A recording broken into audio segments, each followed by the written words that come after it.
It's the year 1347. A silent enemy spreads across Europe. Invisible, ruthless, deadly. Thousands die each day. Priests stop burying the dead. Streets become graveyards. Entire towns go silent. What's coming won't just kill half the population. It will kill an entire way of life. And from its ashes, a new world will rise. This is the story of the Black Death, the deadliest plague in human history. The plague didn't start in Europe. It likely began in Central Asia, near present-day Kyrgyzstan.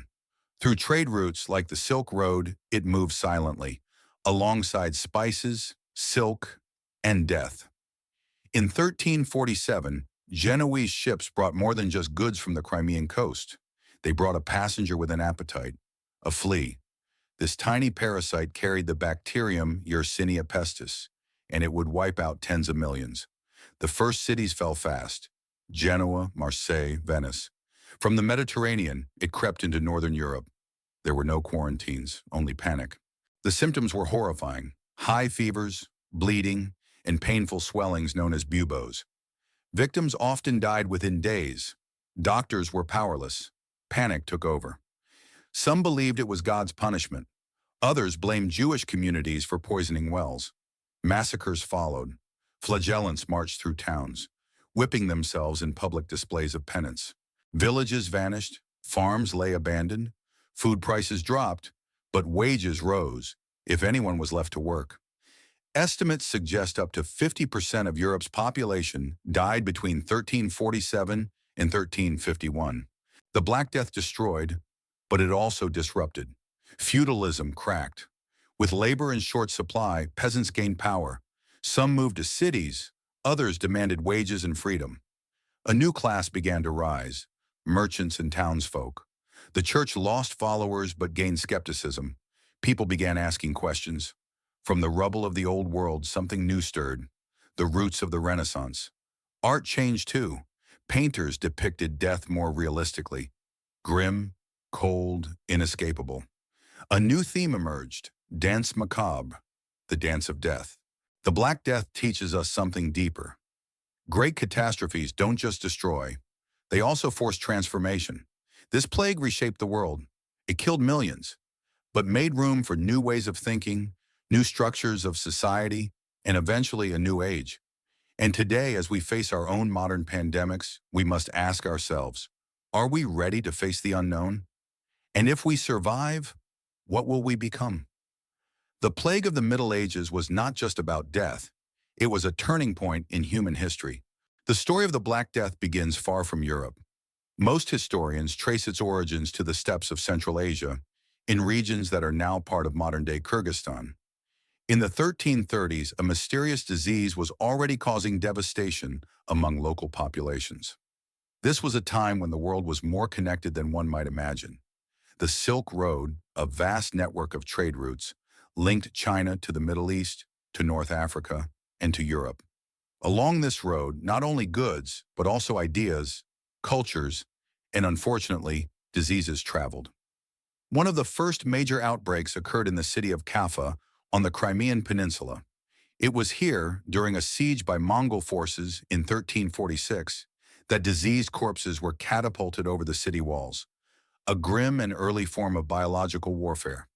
The Genoese merchants who fled the city by ship took the plague with them.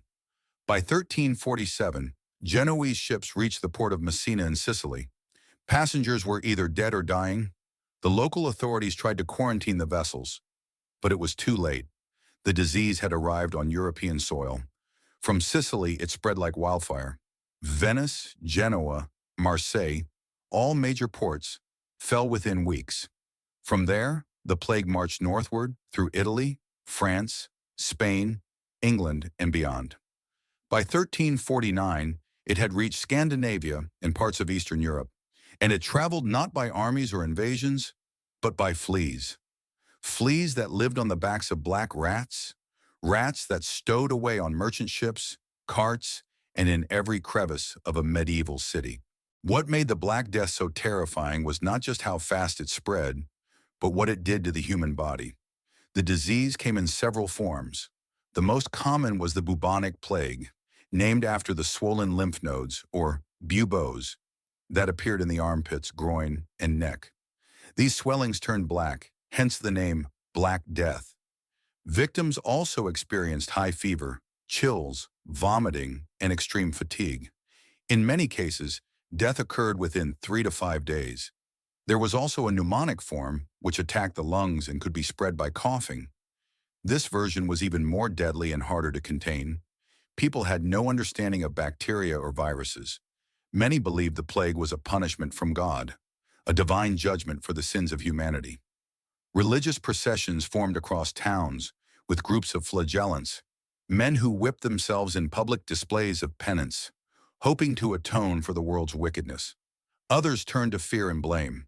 Jewish communities were accused of poisoning wells and were violently persecuted. Thousands were massacred in horrific pogroms.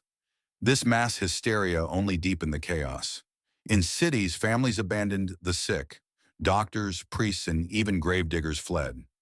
Some places were hit so hard that there were not enough people left alive to bury the dead. Bodies were piled in mass graves or burned in pits. The fear was so great that even basic human compassion began to break down. Parents left their children. Spouses deserted each other. The very fabric of society began to unravel. Between 1347 and 1351, estimates suggest that 75 to 100 million people died across Eurasia and North Africa. Europe alone may have lost as much as 50% of its population. Entire villages vanished. Some towns were reduced to a fraction of their former populations. The countryside was dotted with abandoned farms, and crops rotted in the fields. Trade came to a halt. Ships sat idle in ports, and marketplaces stood empty. Yet in this devastation, unexpected changes began to stir. With fewer workers available, the value of labor rose. Serfs and peasants, once bound to the land, now found themselves in demand. They could negotiate better wages or flee to cities in search of opportunity. The rigid structures of feudalism began to crack. Landowners, desperate to maintain their estates, had no choice but to make concessions. This shift in power dynamics would set the stage for the decline of medieval serfdom and the rise of a more mobile and empowered lower class. In urban centers, the merchant class began to grow. With the old order disrupted, new economic systems began to form, laying the groundwork for capitalism and the modern economy. The Black Death did not only change demographics and economies, it altered how people saw life, death, and the world around them. The church suffered a serious blow. So many priests died that the institution struggled to fill its ranks. Survivors questioned why God had allowed such suffering. For some, faith deepened. For others, doubt took root. Art and literature responded in kind. Pre-plague religious themes were replaced with more personal, emotional, and often macabre subjects. The danse macabre, or dance of death, became a common motif, a reminder that death came for all, rich or poor. People began to live more for the moment. A spirit of inquiry and individualism began to rise. These changes would later blossom into what we now call the Renaissance, a cultural rebirth rooted in humanism, reason, and scientific discovery. It's no exaggeration to say that the trauma of the Black Death played a key role in ending the Middle Ages and ushering in the modern world. The Black Death was more than just a disease. It was a mirror, one that reflected the strengths and weaknesses of human civilization. It showed how interconnected the world already was. It revealed the fragility of societies built on inequality, superstition, and rigid structures. But it also showed the power of resilience, adaptation, and transformation. In the centuries that followed, the world rebuilt, but it did not return to what it was. It evolved, socially, economically, culturally. Today we live in an age of advanced medicine, global communication, and science.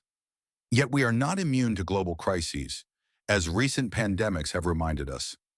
The story of the Black Death is not just history, it is a warning, a lesson, and an inspiration. Because even in the darkest of times, humanity finds a way to endure and to change. This was the Black Death, and its legacy still lives on in the world we know today. Thank you for diving into history with us.